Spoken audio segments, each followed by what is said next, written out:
আসসালামু আলাইকুম। সংবাদে আপনাদের সবাইকে স্বাগত জানাচ্ছি। আমি ফিরোজ তোহা। শুরুতেই সংবাদ শিরোনাম। বাংলাদেশের সর্বশেষ গুরুত্বপূর্ণ আপডেট সংবাদে আপনাকে স্বাগত। শুরুতেই সংবাদ শিরোনাম, পরে বিস্তারিত। শুরুতেই জানাবো, ইসির পরিকল্পনায় ডিসেম্বর 2025-এ নির্বাচন হবে। 2025 সালের ডিসেম্বর মাসকে সামনে রেখে ত্রয়োদশ জাতীয় সংসদ নির্বাচনের প্রস্তুতি শুরু করেছে নির্বাচন কমিশন ইসি। এ লক্ষ্যে একটি রোডম্যাপ প্রস্তুতিরও কাজ শুরু করেছে তারা। এরপর জানাবো, স্মার্ট বাংলাদেশ প্রকল্প তদন্তে উঠে এলো ভয়াবহ লুটপাটের চিত্র। শেখ হাসিনার ১.৫ দশকের শাসনকালে ডিজিটাল বাংলাদেশ নির্মাণ এবং পরবর্তীতে 2041 সালের মধ্যে স্মার্ট বাংলাদেশ গড়ার লক্ষ্যে প্রায় ২৯,০০০ কোটি টাকা ব্যয় করেছে। কিন্তু র্যাঙ্কিংয়ে ১৭০টি দেশের মধ্যে বাংলাদেশের অবস্থান ১২৯। শুধুমাত্র ১৫ বছরে ব্যয় হয়েছে ২৯,০০০ কোটি টাকা, যা কোনো কাজেই আসেনি বাংলাদেশের জনগণের।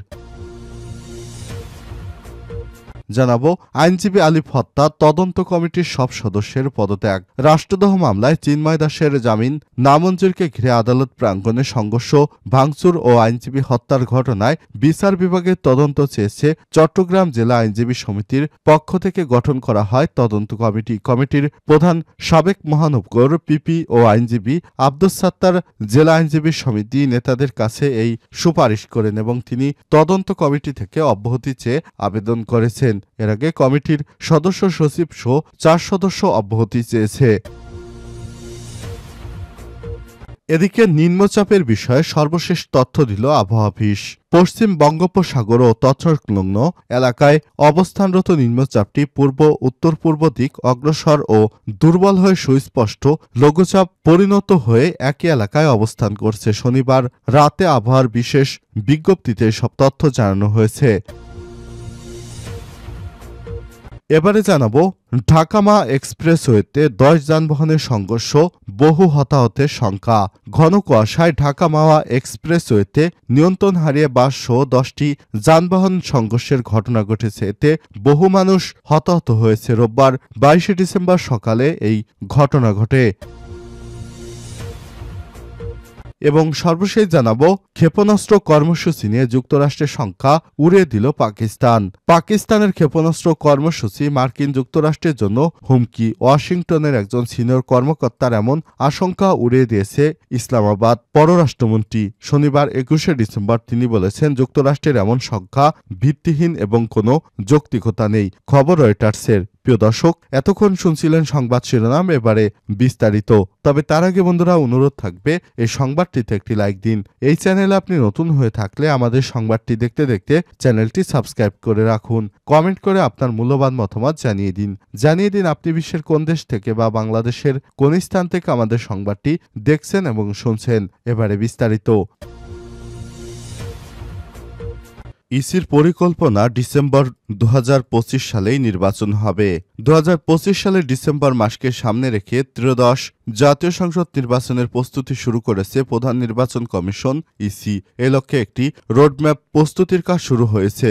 ইতিমধ্যে মাঠ পর্যায়ে কর্মকর্তাদের আগামী ডিসেম্বরের মধ্যে সংসদ নির্বাচনের সময়সীমা দিয়ে প্রস্তুত হতে নির্দেশনা দেওয়া হয়েছে। তবে নির্বাচন কমিশন 2025 সালের ডিসেম্বর ভোটের প্রস্তুতি নিলেও সরকারের পক্ষে এটি 2026 সালের এপ্রিল নির্বাচন আয়োজনে বদ্ধপরিকর। তারা 2026 সালে 2 মার্চ চূড়ান্ত ভোটার তালিকা প্রকাশের পর নির্বাচনের তফসিল ঘোষণার পরামর্শ দিয়েছেন। তবে প্রধান রাজনৈতিক দল বিএনপি দ্রুতই নির্বাচন অনুষ্ঠানে দাবি জানিয়েছে। 2025 সালের জুনের মধ্যেই নির্বাচনের জন্য সমমনা দলগুলোর সঙ্গে একটি সিরিজ বৈঠক শুরু করেছে বিএনপি। অন্যদিকে বাংলাদেশ জামাত ইসলাম 2025 সালের মধ্যেই জাতীয় নির্বাচনের দাবি জানিয়েছে। এ ধরনের বাস্তবতায় নির্বাচনের সময়সূচি নিয়ে নির্বাচন কমিশন কিছুটা দ্বিধাদ্বন্দ্ব থাকলেও ডিসেম্বরকে টার্গেট করে অগ্রসর হচ্ছে। এএমএম নাসির উদ্দিনের নেতৃত্বাধীন কমিশন নির্বাচনের প্রস্তুতির বিষয়ে জানতে চাইলে নির্বাচন কমিশনার তাহমিদ আহমেদ ইত্তেফাককে বলেন, 2025 সালের ডিসেম্বরকে ধরেই আমাদের প্রস্তুতি শুরু হয়ে গেছে। রোডম্যাপ ঘোষণার কার্যক্রমও চলমান রয়েছে। নির্ধারিত সময়ের মধ্যেই নির্বাচনের আয়োজন কোনো সমস্যা হবে না। গত বুধবার দেশের 10 অঞ্চল ও 64 জেলায় নির্বাচন কর্মকর্তাদের সঙ্গে অনলাইনে অনুষ্ঠিত প্রধান নির্বাচন কমিশনের দিক নির্দেশনামূলক বক্তব্য দেয় সিইসি বলেন, আগামী 2025 সালের মধ্যে ত্রয়োদশ সংসদ নির্বাচন করার সম্ভাবনা ডেডলাইন। তাই চলমান কর্মযজ্ঞ সমুন্নত রাখতে যার উপর যে দায়িত্ব অর্পণ করা হয়েছে সেগুলো আপনারা সঠিকভাবে এবং যথাযথ গুরুত্ব দিয়ে পালনের চেষ্টা করবেন। এই নির্বাচনের প্রস্তুতি করতে গিয়ে মাঠ পর্যায়ে কেউ বাধার সম্মুখীন হতে পারেন। যদি কেউ এ ধরনের সংকটে উপনীত হন তাহলে তাৎক্ষণিক আমাদের জানাবেন, আমরা আইন ও বিধির আলোকে তা দ্রুত সমাধানের চেষ্টা করব। স্মার্ট বাংলাদেশ প্রকল্প তদন্তে উঠে এলো ভয়াবহ লুটপাটের চিত্র। 15 বছরে ব্যয় 29,000 কোটি টাকা। শেখ হাসিনা 1.5 দশকে শাসনকালে ডিজিটাল বাংলাদেশ নির্মাণ এবং পরবর্তীতে 2041 সালের মধ্যে স্মার্ট বাংলাদেশ গড়ার লক্ষ্যে রাষ্ট্র প্রায় 29,000 কোটি টাকা ব্যয় করেছে। নতুন সুযোগ নিয়ে প্রকল্পের নামে বিপুল অর্থ লুটপাট করা হয়েছে। শ্বেতপত্র প্রণয়ন কমিটি গত 1 ডিসেম্বর প্রধান উপদেষ্টা অধ্যাপক ড. মোহাম্মদ ইউনূসের কাছে প্রতিবেদন জমা দেয়। সেই প্রতিবেদনে সবচেয়ে বেশি দুর্নীতিগ্রস্ত খাত হিসেবে চিহ্নিত করা হয়েছে আইসিটি খাতকে, যার মূল দায়িত্বে ছিলেন তৎকালীন প্রতিমন্ত্রী জুনায়েদ আহমেদ পলক। শ্বেতপত্র প্রণয়ন কমিটির রিপোর্টের পর আইসিটি বিভাগের একজন অতিরিক্ত সচিবের নেতৃত্বে অভ্যন্তরীণ তদন্ত কমিটি করে। ইতিমধ্যে সেই কমিটির প্রতিবেদনও প্রস্তুত করেছে। আগামী রোববার আইসিটি উপদেষ্টা নাহিদ ইসলামের কাছে এই প্রতিবেদন জমা দেওয়া হবে।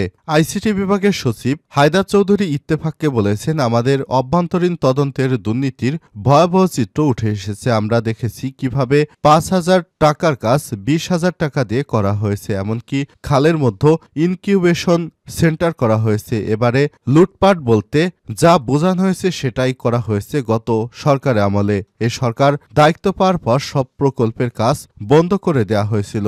এখন এই রিপোর্টের পর উপদেষ্টার সঙ্গে আলোচনা করে কিছু কাজ শুরু করা হবে, তবে আর অনেকগুলো কাজ নতুন করে করা হবে না, এগুলো বন্ধই থাকবে। শ্বেতপত্র প্রণয়ন কমিটির চেয়ারম্যান অর্থনীতিবিদ ড. দেবপ্রিয় ভট্টাচার্য বলেছেন, তথ্য প্রযুক্তি খাত আইসিটি বাংলাদেশের জন্য একটি অতীব গুরুত্বপূর্ণ খাত এবং আমাদের জন্য নতুন ক্ষেত্র। নতুনত্বের সুযোগ তৈরি হয় এবং অভিজ্ঞতার অভাবের কারণে প্রকল্পের নামে বিপুল পরিমাণ অর্থ লুটপাট করা হয়েছে। ব্যক্তিগত সম্পর্ক বা রাজনৈতিক বিবেচনায় হাতে গোনা কিছু সংখ্যক ব্যক্তি এসব প্রকল্পের কাজ পেয়েছে, যারা প্রকল্পের নামে অর্থ লুটপাট করেছে। আইসিটি বিভাগের তথ্য অনুযায়ী 2009 থেকে 2024 সাল পর্যন্ত 55টি প্রকল্প হাতে নেওয়া হয়, যার ব্যয় ধরা হয়েছিল 28,000 কোটি টাকা, যার 34টি কর্মসূচির জন্য বরাদ্দ দেওয়া হয় 173 কোটি টাকা। ব্যয়বহুল প্রকল্প আর কর্মসূচি হাতে নেওয়া হলেও সুফল মেলেনি, তার প্রমাণ আইসিটি ডেভেলপমেন্ট ইন্ডেক্স। 170টি দেশের মধ্যে বাংলাদেশের অবস্থান এখনো 29। এটি অত্যন্ত দুর্ভাগ্য যে আমাদের উন্নয়নের গালগল্প শোনালেও আমাদের র্যাঙ্ক কিন্তু 170-এর ভিতর 129তম। এতেই বোঝা যায় বাংলাদেশে কি পরিমাণ লুটপাট করেছে বিগত স্বৈরাচারী শেখ হাসিনা সরকার। আইনজীবী আলিফ হত্যা তদন্ত কমিটির সব সদস্যের পদত্যাগ।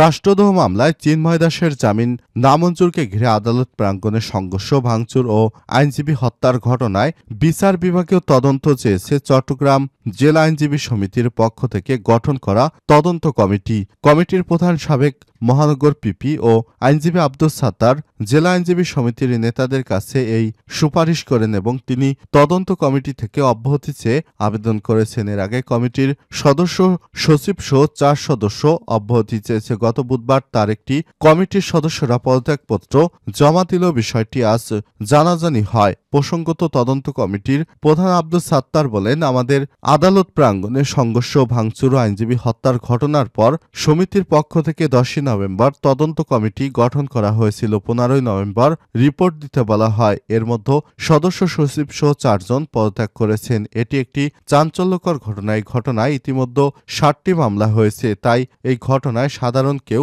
তদন্ত করলে হবে বলে মনে করছি না।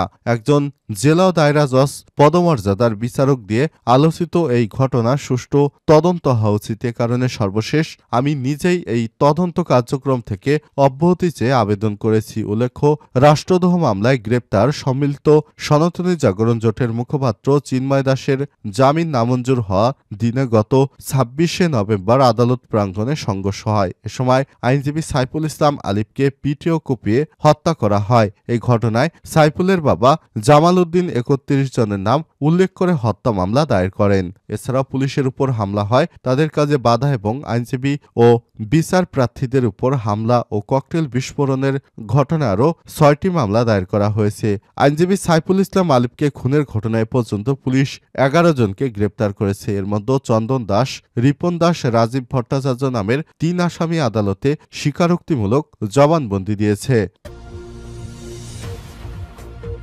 নিম্নচাপের বিষয় সর্বশেষ তথ্য দিল আবহাওয়া অফিস। পশ্চিম মধ্য বঙ্গোপসাগর ও তৎসংলগ্ন এলাকায় অবস্থানরত নিম্নচাপটি উত্তর পূর্ব দিকে অগ্রসর ও দুর্বল হয়ে সুস্পষ্ট লঘুচাপে পরিণত হয়ে একই স্থানে অবস্থান করছে। শনিবার রাতে আবহাওয়ার বিশেষ বিজ্ঞপ্তিতে এসব তথ্য জানানো হয়েছে। বিশেষ বিজ্ঞপ্তিতে আরও বলা হয়েছে, সুস্পষ্ট লঘুচাপটি ক্রমান্বয়ে দুর্বল হয়ে সাগরের লঘুচাপে পরিণত হতে পারে। এই অবস্থায় চট্টগ্রাম, কক্সবাজার, মংলা ও পায়রা সমুদ্র বন্দর সমূহকে সংকেত নামিয়ে ফেলতে বলা হয়েছে। তার মানে আর কোনো সংকেত নেই। এছাড়াও উত্তর বঙ্গোপসাগর ও গভীর সাগরে অবস্থানরত মাছ ধরা নৌকা ও ট্রলারসমূহকে রোববার সকাল পর্যন্ত উপকূলের কাছাকাছি থেকে সাবধানে চলাচল করতে বলা হয়েছে। সেই সঙ্গে তাদের গভীর সাগরে বিচরণ না করতেও বলা হয়েছে।